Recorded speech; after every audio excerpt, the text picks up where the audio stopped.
I had an email recently about how to use a hump jumper. We sell one in the shop called the Big Jig. They're known by several different names, but they basically provide a single purpose of sewing over a thick seam in sort of a consistent nature, having your stitches be the same length rather than once you get to the thick part. Sometimes what can commonly happen is your stitches sort of get bunched up when you get to the thicker portion, and then when you sew back down to a thinner portion, the stitches sort of even out. A common instance for that is the top edge of the bag when top stitching jeans. That side seam makes things really thick, and so I wanted to demonstrate how to use the Big Jig. In this particular demonstration, I'm using fabric combined with clear vinyl, but this technique works with anytime you're encountering thickness in a certain area, such as the side seams when you're top stitching a bag. So enjoy the demonstration. So this area where the strap tab is kind of thick because the fabric is folded over a few times. So I did sew one version of this bag with just my regular Teflon foot. However, I find it really helpful to use a product. The one I'm going to use is called Big Jig, but there's other versions out there such as the Jig.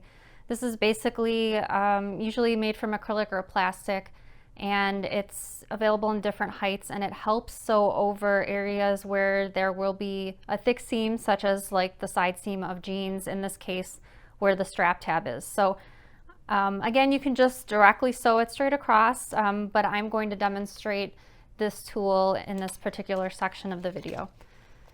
So I'm going to start sewing without the Jig. As I get closer to that thick seam, I'll explain what I'm going to do.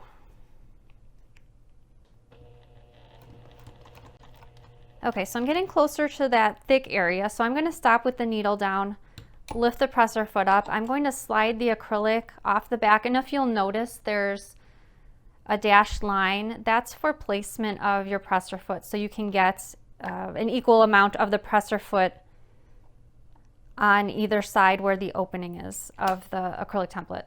Okay, so I'm going to drop my presser foot. The needle is still down. The acrylic is underneath, which kind of heightens the foot in preparation for getting to that thick seam. So I'll be sewing a few stitches on top of the acrylic, and then I'll continue on sewing on top of the folded up thick layer of fabric. Okay, so this can come out. I'm fully on top of the fabric, and I'm going to sew a couple more stitches. Again, I'm going to stop with the needle down, lift the presser foot up, and this time I'm going to slide the Big Jig from the opposite direction. So again, the presser foot is centered, and here's the opening where the needle will be coming through. So I'm going to sew a few stitches. I'm fully on top of the acrylic now, until I clear this fabric of the strap tab. Again, needle down, I'm going to lift the presser foot up.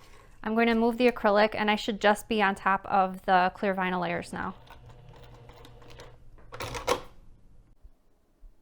Oh, that was quickly over. So I hope you enjoyed that demonstration showing how to use a hump jumper like the Big Jig. Like I said, it's very useful for those really thick seams, especially when bag making. So